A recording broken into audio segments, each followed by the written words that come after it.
Hey guys, come along with me to see all the ways we filled our pantry for free today. Got wild garlic that we're gonna be turning into garlic powder.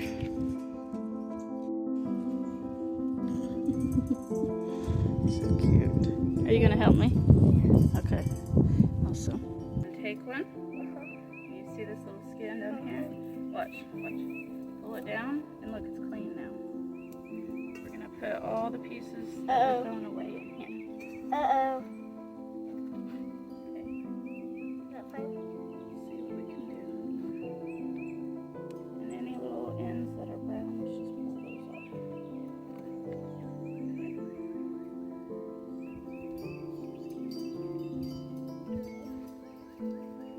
We're gonna wash it too.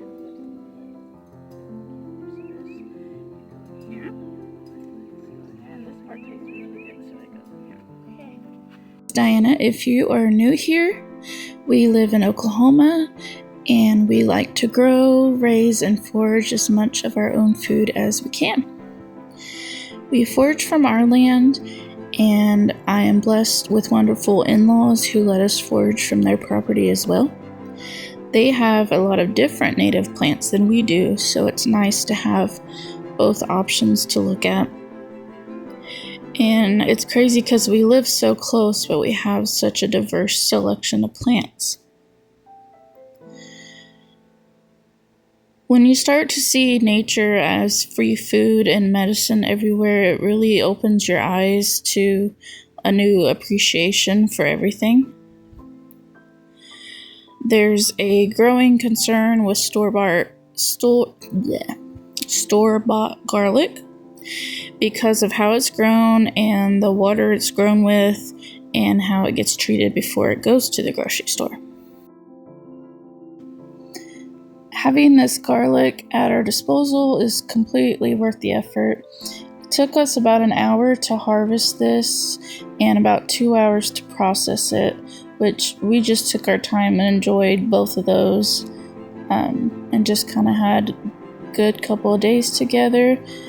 We did let it set in the back of my car while, because we foraged it pretty late, and so we processed it the next day, which actually turned out great because it helped the dirt dry up on it, and so we were able to more just knock it off rather than having to scrub it off. This garlic is really easy to clean. It's actually, they're really just like green onions. They taste like an onion and they also peel off like a green onion. So when you just pull the outer layer, which is usually dry and fibrous anyways, but when you just pull that off, it cleans off all of the dirt, and then you just kind of pinch off the roots at the bottom of it.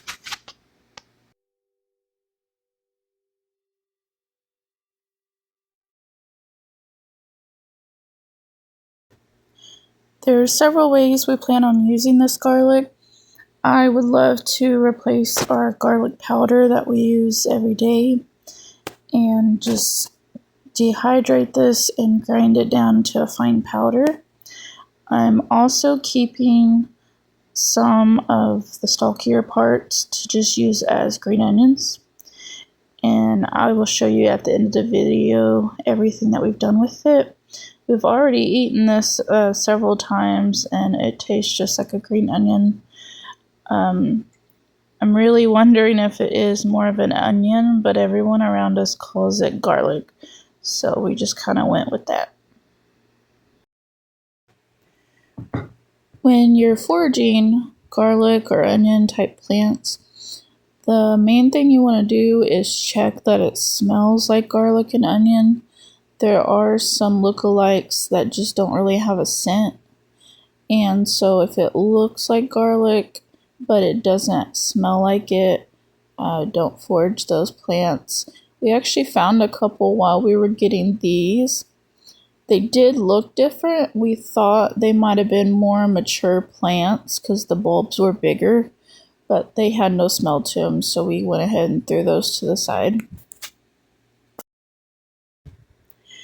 A good way to identify these is At this time of the year, they start putting off the flower heads, and you'll see those at the end. I'll show them closer. And those flower heads stick up really tall, and so you can see them from pretty far away and just kind of be able to tell where you need to gather up. Also, last year we gathered these garlic later in the year, and we found that this time of year is much better. Gathering it later, more of the stem was fibrous, and some of it even turned kind of woody. And so we didn't really notice it in processing it, but once we went to add it to food that we made, we would be eating and then just find a piece that was practically a stick. And so that wasn't very pleasant. So springtime, right now, it is the very beginning of April.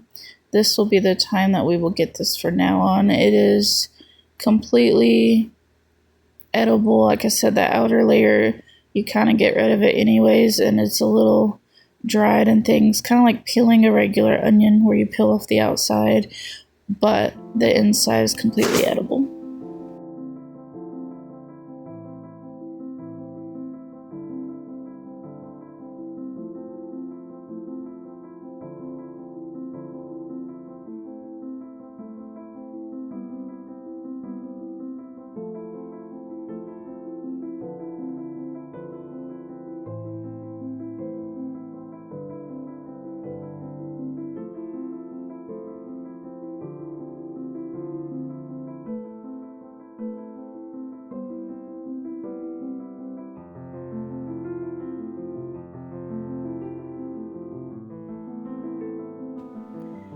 For those of you that don't know me, I grew up in the city in Tulsa, Oklahoma, and so none of this was, something that I grew up doing or already knowing about. These are all things that I have prioritized learning about. I've bought books, I've watched videos and videos and videos. In my spare time, I enjoy it, so that's what I do in my spare time is I research different things to forage, different things to prep, different ways to preserve food, and raising animals, and all these things, processing your own meat. All these things are things that I love to learn about.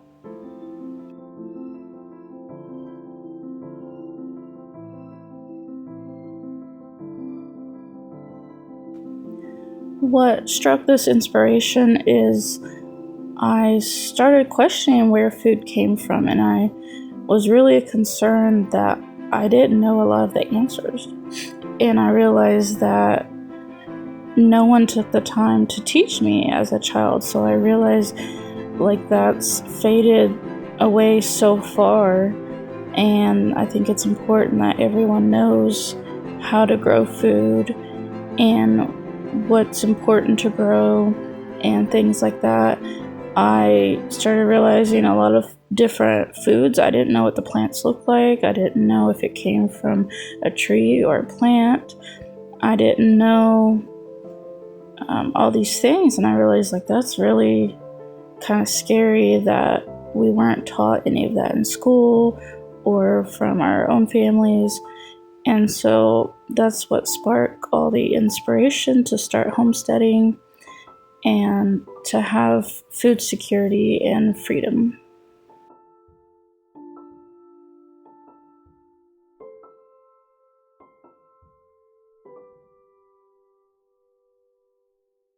Look too clean, huh? I know. Are you showing the camera? Yes. I want to show them this.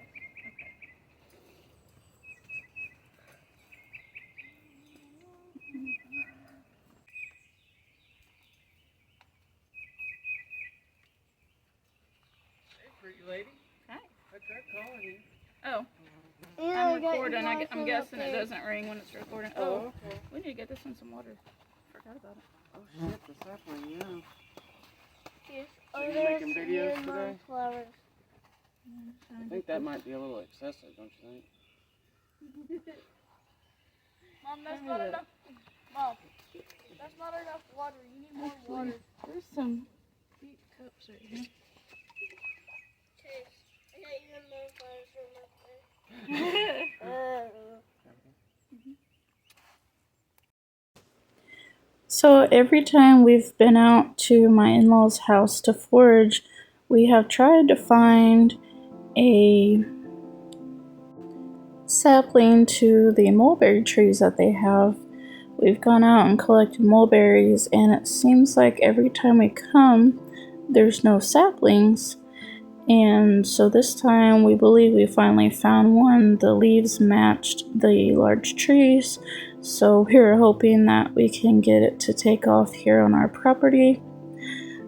The mulberry trees that they have are probably 50 feet tall.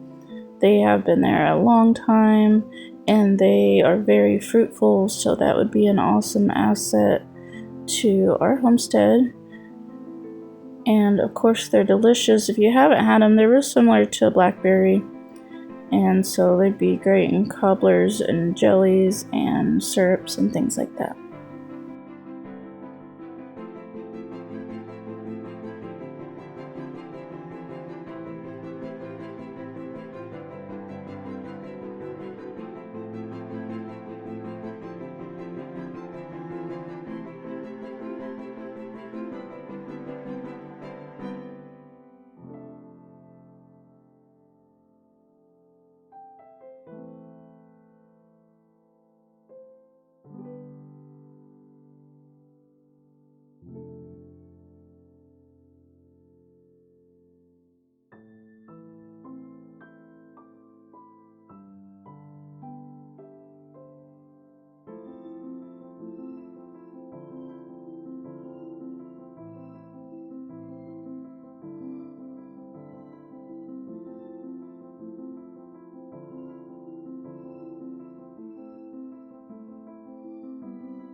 Alright, so we did end up moving to the shade. And that's what we get. It's a lot cooler in the shade. Huh? Yeah.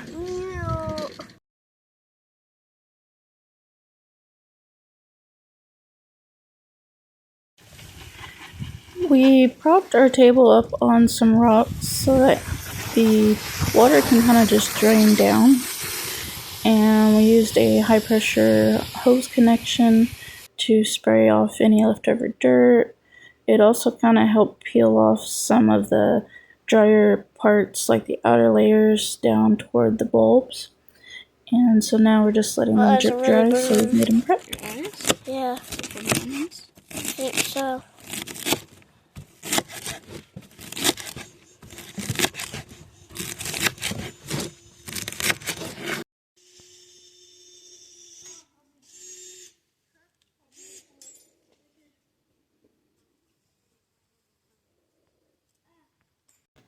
Anytime you're dehydrating onions or garlic, you want to do it outside because of the smell. It will take over your house and make everything in your house smell like onion, and it'll last a while. As you guys know, we put onion scraps around our property to keep snakes away from popular areas. These for some purple onion soup, saving the flower parts to deep fry. If you haven't seen these, they kind of have a bunch of little pieces that end up going out whenever it opens. But they taste just like the onion.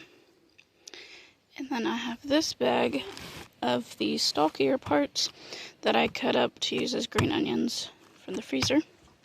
And this is the rest that's going to go in the dehydrator after that other load gets done to make onion powder.